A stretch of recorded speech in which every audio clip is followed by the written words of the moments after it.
tonga nitsidika ny vahoaka taty amin'ny distrika n'Andilamena ny ministry ny ponina sy ny fiahina ara-tsosialy ary ny fampivoarana ny vehivavy Ramatoa Narimamy Irma tsy tany lavitra andrina akory ny distrika n'Andilamena hoy ny tenany ka nojereny manokana ireo zokiolona sy ny vehivavy tamin'ny alalan'ny fanomezana fanampiana toy ny vary fotsy, siramamy, savony sy ny sisa ary eo ihany koa ireo fitaovana nampiana amin'ny fambolena toy ny pulvérisateur sy ny charcleuse. Amin'ny mahatompona ndraikitry ny ponina azy dia ezahany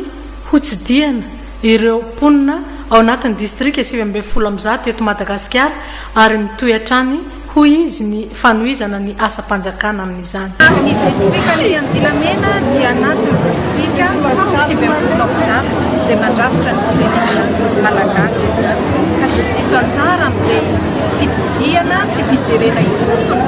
izay nataonay nanomboka tamin'ny fotoana nazahoanay ny adidy masina ho an'ny firenena mandrakandroany dia tsy mitsahatra mitsidika ny ponina sy ny fotoana ny ministera sy ireo mpiara-miasa na ara-teknika na ara-politika aminay 56 distrika zany rehefa voatsidika sur 114 ary miezaka hatrany izahay amin'ny continuité de l'État na inona ny zava-tranga eo amin'ny firenena na inona dia miezaka hatrany mitsidika